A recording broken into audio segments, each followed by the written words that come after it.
नमस्कार, मेरा नाम है हर्षवर्धन और आप देख रहे हैं डीएनआई। आज के इस बुलेटिन में बात करेंगे नागपुर के उस सनसनीखेज मामले की जहां एक वायुसेना अधिकारी की पत्नी ने जबरन धर्मांतरण, ब्लैकमेल और दुष्कर्म के गंभीर आरोप लगाए हैं। वहीं एक वायरल वीडियो को लेकर राहुल गांधी और रेलवे आमने सामने है, जिसमें रेलवे ने कांग्रेस नेता के दावों पर सवाल उठाए हैं। देश में कमजोर मानसून की आशंका के बीच वित्त मंत्री निर्मला सीतारमण ने खाद्य सुरक्षा को लेकर बड़ा भरोसा दिलाया है। नीट री एग्जाम से पहले केंद्र सरकार ने टेलीग्राम पर अस्थायी रोक लगाकर बड़ा फैसला लिया है। अंतर्राष्ट्रीय मोर्चों पर अमेरिका ईरान समझौते को लेकर इजराइल के प्रधानमंत्री बेंजामिन नेतन्याहू का बड़ा बयान भी चर्चा में है। इसके अलावा कफ सिरप की बिक्री को लेकर केंद्र ने नियम सख्त कर दिए हैं, जबकि युवा क्रिकेटर वैभव सूर्यवंशी पर संभावित कार्रवाई की खबरों ने खेल जगत में हलचल मचा दी है। बुलेटिन की शुरुआत से पहले देखते हैं कुछ हेडलाइन।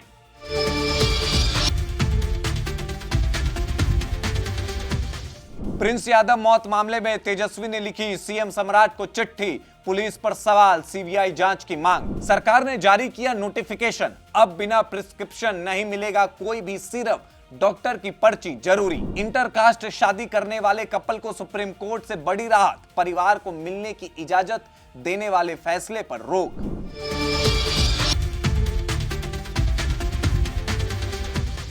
अब खबरें विस्तार से। महाराष्ट्र के नागपुर में भारतीय वायुसेना के एक जवान की पत्नी ने अयाज ताज मदारे, अमीर शेख और एक मौलाना पर दुष्कर्म, ब्लैकमेल और जबरन धर्मांतरण कराने का आरोप लगाया है। महिला का कहना है कि अयाज ताज मदारे ने प्रॉपर्टी खरीदने के बहाने उससे संपर्क किया और कथित तौर पर नशीला पदार्थ देकर उसके आपत्तिजनक वीडियो और तस्वीरें बना ली। आरोप यह है कि इन्हीं के जरिए उन्हें ब्लैकमेल कर लाखों रुपए वसूले गए। पीड़िता ने यह भी दावा किया कि उसे ब्लैक मैजिक के नाम पर प्रताड़ित किया गया। शिकायत के अनुसार 31 मई को उसे कमलेश्वर ले जाया गया, जहां कथित तौर पर जबरन धर्मांतरण और निकाह की रस्म कराई गई।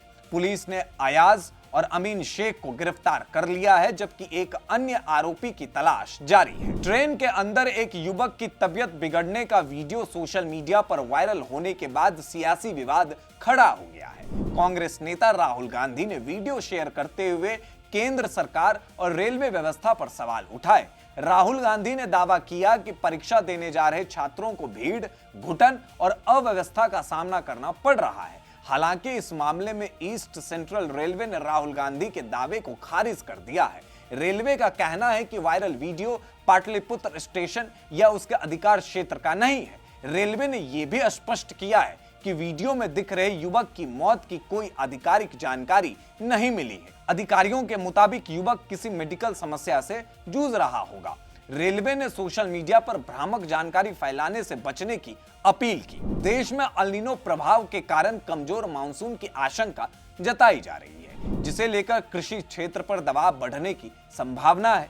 केंद्रीय वित्त मंत्री निर्मला सीतारमण ने सोमवार को कहा कि एल नीनो की स्थिति के कारण इस वर्ष मानसून कमजोर रहने की आशंका है। उन्होंने चेतावनी दी कि इससे किसानों की आय पर दबाव पड़ सकता है। हालांकि सरकार को भरोसा है कि पर्याप्त बफर स्टॉक होने के कारण देश में खाद्यान्न की कोई कमी नहीं होगी। माइंड माइन समिट 2026 के 16वें संस्करण के उद्घाटन सत्र को संबोधित करते हुए सीतारमण ने कहा कि प्रतिकूल मौसम अभी भी अर्थव्यवस्था के लिए एक जोखिम बना हुआ है और नीति निर्माता कमजोर मानसून की संभावना को ध्यान में रखकर तैयारी कर रहे हैं। उनकी ये टिप्पणी ऐसे समय में आई है जब मौसम में बदलाव के कृषि उत्पादन, महंगाई और ग्रामीण मांग पर असर को लेकर चिंताएं बढ़ रही है। केंद्र सरकार ने नीट यूजी री एग्जाम से पहले बड़ा कदम उठाते हुए टेलीग्राम पर 22 जून तक अस्थायी रोक लगाने का फैसला किया है। सरकार का कहना है कि यह कदम परीक्षा प्रक्रिया को सुरक्षित बनाने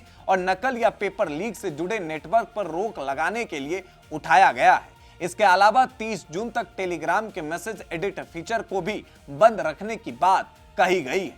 21 जून को होने वाले दोबारा परीक्षा के लिए सुरक्षा व्यवस्था कड़ी कर दी गई है। केंद्र सरकार, एनटीए, राज्य प्रशासन, सुरक्षा एजेंसियां मिलकर परीक्षा की निगरानी करेगी। प्रश्न पत्रों के सुरक्षित परिवहन और परीक्षा केंद्रों की सुरक्षा के लिए अतिरिक्त इंतजाम किए गए हैं। सरकार का कहना है कि परीक्षा की निष्पक्षता से कोई समझौता नहीं किया जाएगा। इजराइल के प्रधानमंत्री बेंजामिन नेतन्याहू ने अमेरिका और ईरान के बीच जिनेवा में हुए समझौते को लेकर अपनी स्पष्ट राय सामने रखी है।